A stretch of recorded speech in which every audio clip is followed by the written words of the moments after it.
Hey everybody, welcome back to Hoffman Reproductions. We're getting ready for part 2 on our patch knife build, and thank you for tuning in with us again today. We appreciate it.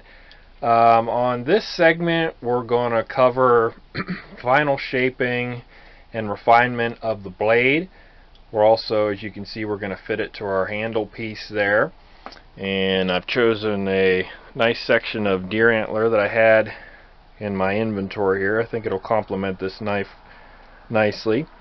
On both of the blade and the handle, the proportions on it are a little wide in the tang area, and also this handle portion is a little wide up where the tang is going to fit to it, up in this region here. You want to leave extra meat when you're profiling your knife blade down in the tang area. The reason is you have oftentimes you want the blade to go up or down, back and forth, whatever you're trying to do to get a good fit.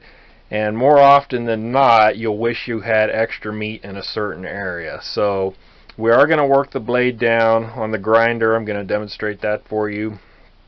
But in relation to the width of the tang and the width of the handle, you don't want to touch those until the rest of the blade shaping is done, and we have a slot cut in this antler. That's when you can go ahead and take the rest of your meat after this is pinned together. So just something to bear in mind.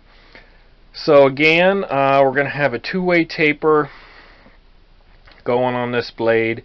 I'm going to clean up the silhouette, which is, if you're looking straight on at it, that's the silhouette. And then we're going to establish the bevel, which is the cutting edge. And again, the back portion of the blade, that is the spine, that will remain thick, and it will taper forward to the cutting edge, just like a wedge of cheese. In the 18th century, not all but most knives had what was just called a simple flat taper. That means there's no hollow grind or convex edge or anything like that. It basically just looked like a V, starting heavy at the spine and tapering forward to the cutting edge. If you do it correctly, it makes for a real good cutter. Again, certain applications, if you're doing some type of a carving knife or a chopping knife, you will put different edge cutting bevels on it, but a good flat taper, flat grind that I'm going to use here, it's a good general purpose type to use, and historically it was used quite a bit. So I'll go ahead and get set up here, and I'll demonstrate how I clean the blade up on the grinder. Traditionally this step would be done by hand, which you can do with files. It just takes a whole lot more elbow grease. So I'll demonstrate the more modern version, what most knife makers use. So just a second here and I'll get set up. Okay, we're going to go ahead and get set up here to profile this blade out, the silhouette and then the cutting edge on the grinder. This is a converted grinder that will run just a standard grinding disc or a 2x72 belt. I don't have that on here right now. I'll use that next. We're just going to use the grinding wheel. But whenever I do this, several things you want to definitely make sure you use: safety protection, safety glasses or goggles. Use a paper mask or a respirator, because the sanding particles and dust coming off of here from the wheel and the sanding belt, you really don't want to be breathing any of that stuff in. And down here near my feet I have a 5-gallon bucket of water, because obviously with the friction this creates, it gets quite hot, and you don't really want to overheat the steel. When it's getting too hot to comfortably hold on, you just want to go ahead and dip it in the bucket of water. Don't let it get any hotter than that. So we'll fire up the grinder here and I'll show you how it works.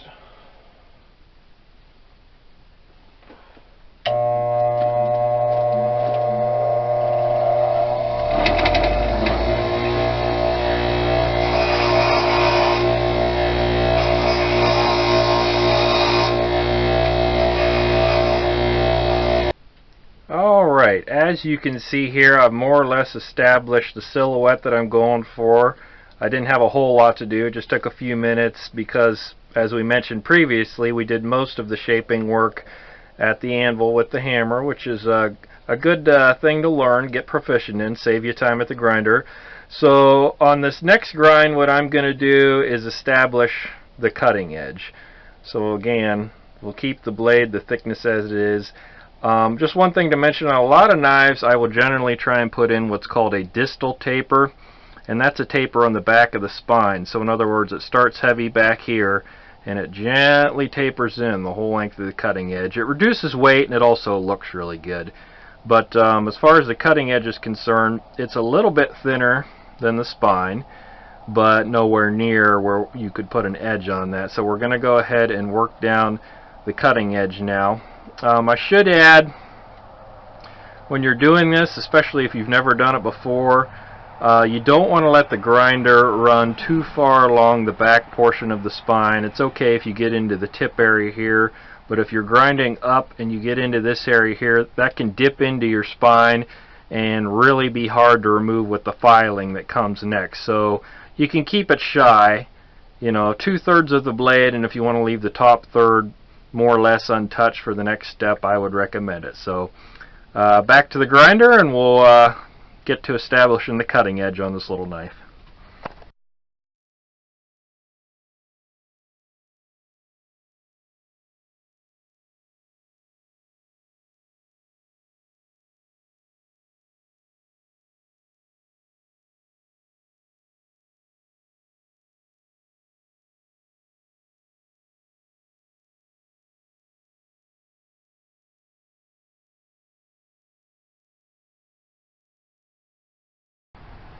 Okay, I've gone ahead and got the cutting edge established with the grinder now, and you can see how I left just a little bit of forged scale along the top of the spine, again to keep from digging in on it.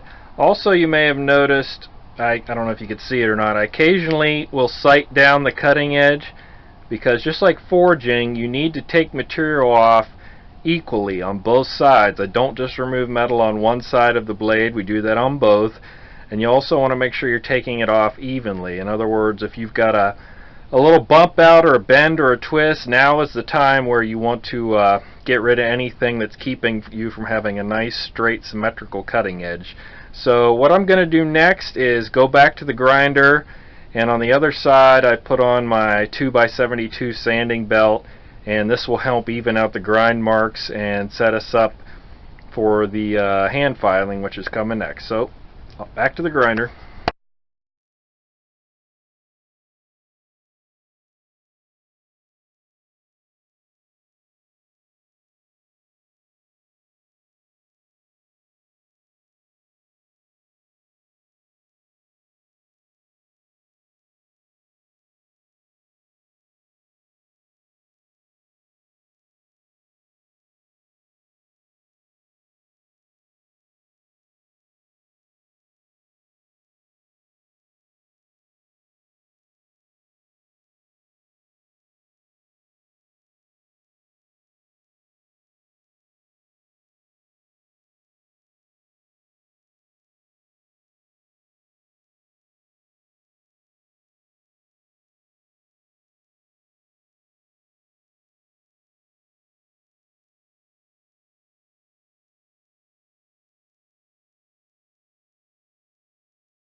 Alright, so we've got the sanding and grinding taken care of, and again, I worked it down a little thinner than many modern knife smiths would do. Again, sticking with the traditional route, most blades were finished pretty close to the finished product when they were ready for heat treatment.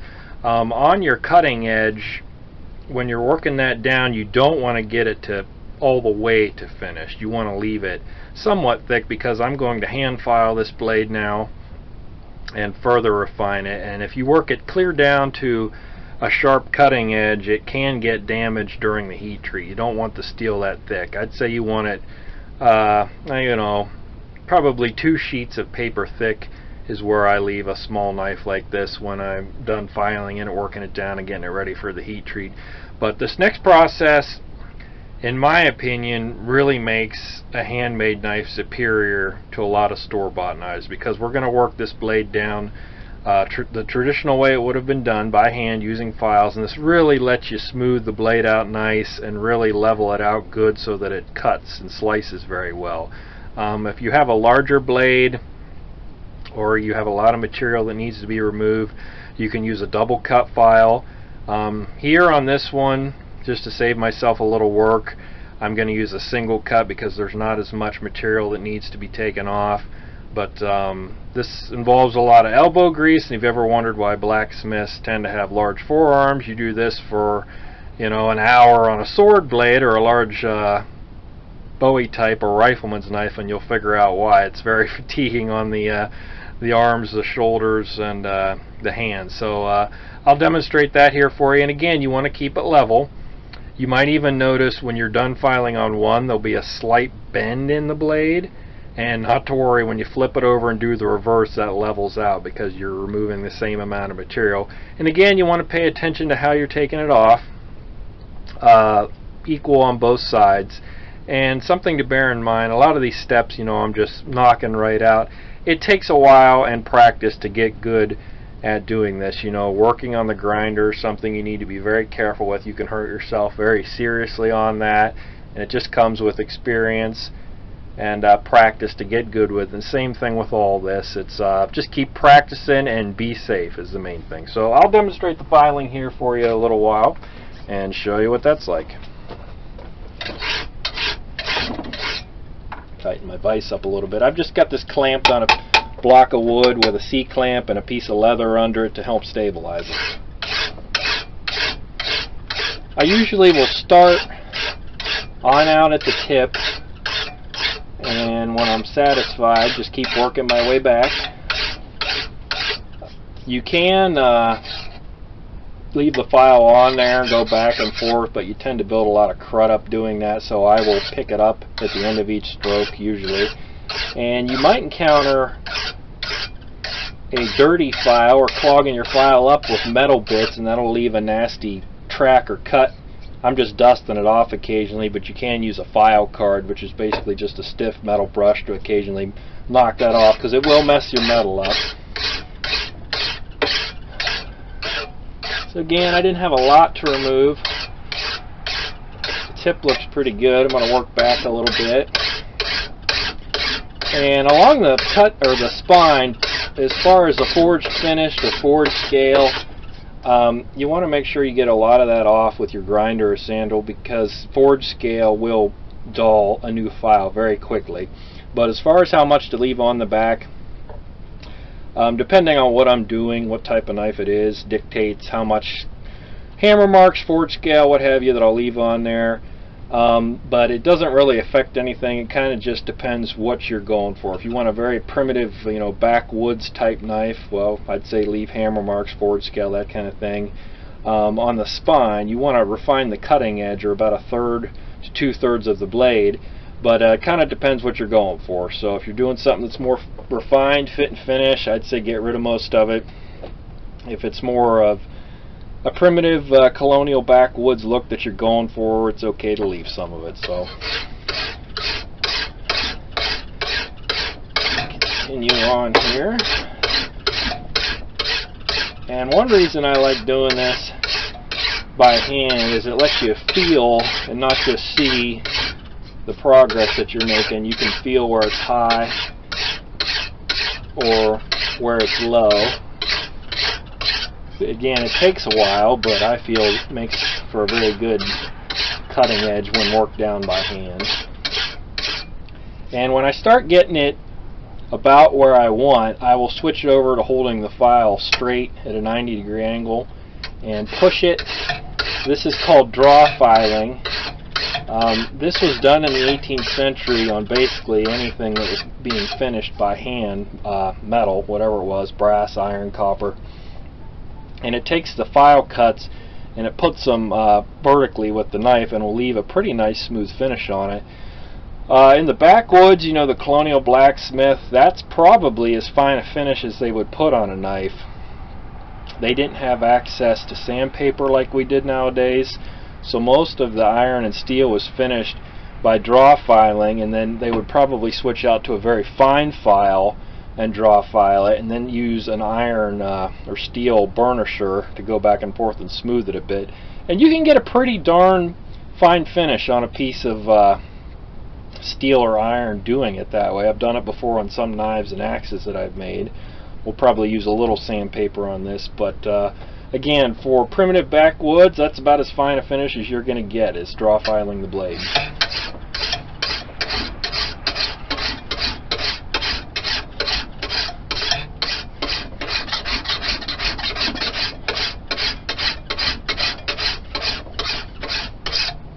Okay, I'm going to stop, getting worked back pretty good, and flip the blade over so I can get on the spine, or the back portion of the knife.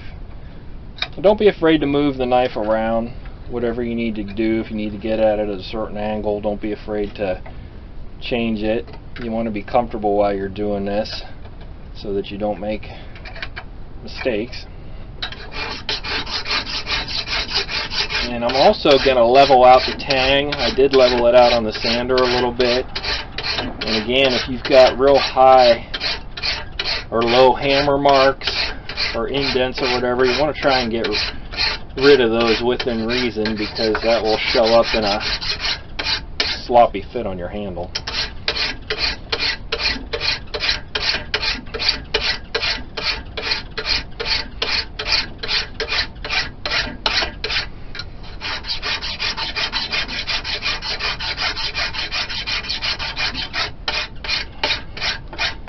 Couple of low spots there I'll get as we go on, but I'm going to put it down here so I can get on the cutting edge.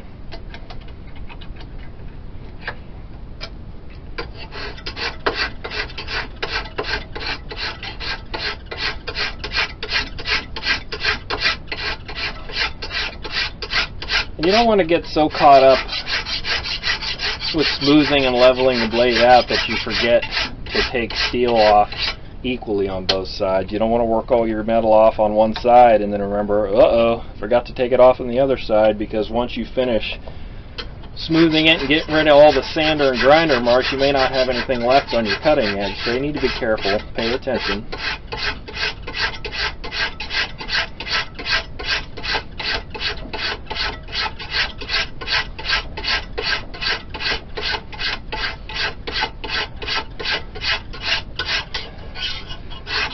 That's just about done.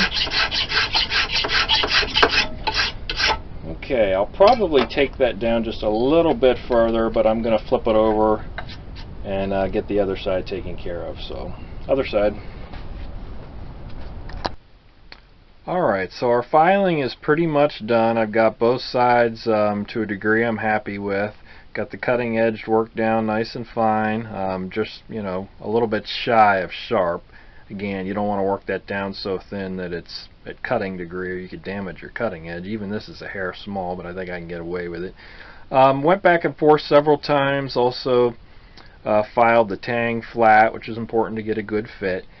And I did clean up the top edge of the spine. Again, on the width too. A little extra meat across your back is always a good idea in case you get a warp either up or down in the heat treat. If you have a little bit of extra where you want to be on the back, that gives you a little insurance in case you have to take it off to level things out. But with the blade being worked down to this point, we're ready to begin fitting it to our handle. So I've taken our section of deer antler that we're going to use and prepped it. I've squared up the end, and I don't know if you can see that or not, I've made a little pencil mark dividing the center approximately in half, and then some vertical lines going down where I want the cut to follow.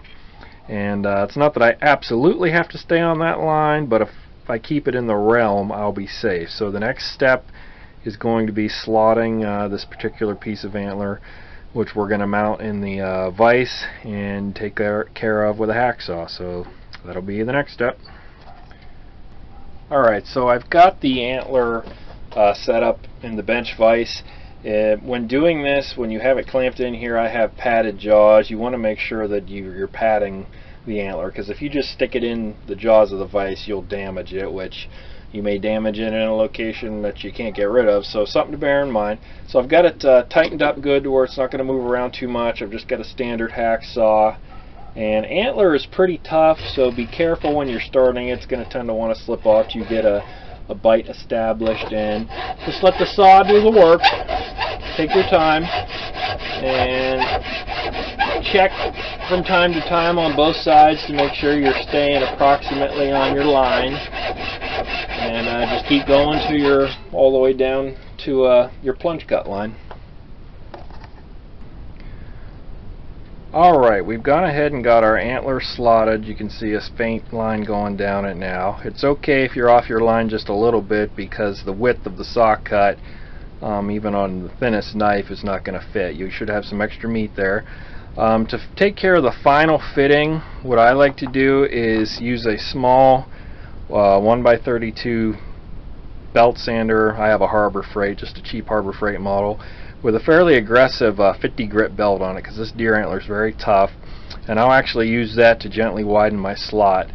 You can do it with hand files, the traditional route, but again, I'm in this to make my living, so I need to be quick.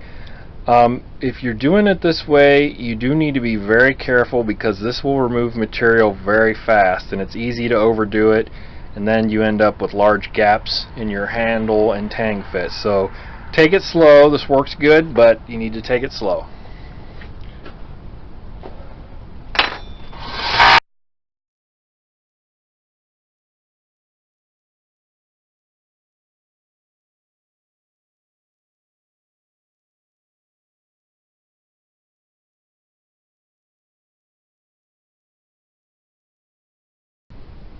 Alright, so here's the end result of the work that we did for now. You can see everything's fitting a lot better.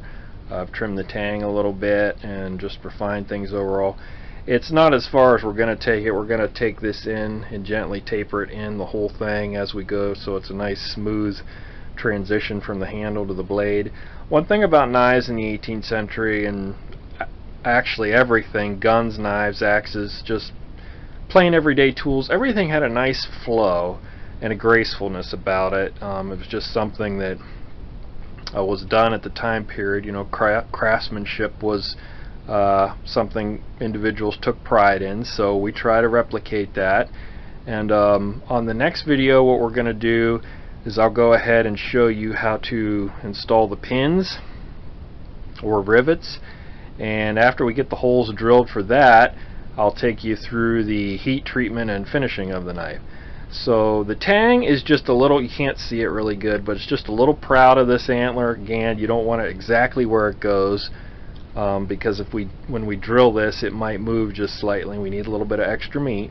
So we'll cover that in our next video. Once again, thank you everybody for tuning in. I want to remind you, if you're new to our channel, be sure to subscribe. That way you can get notifications about when new videos are finished and ready. So until next time, thanks so much and take care.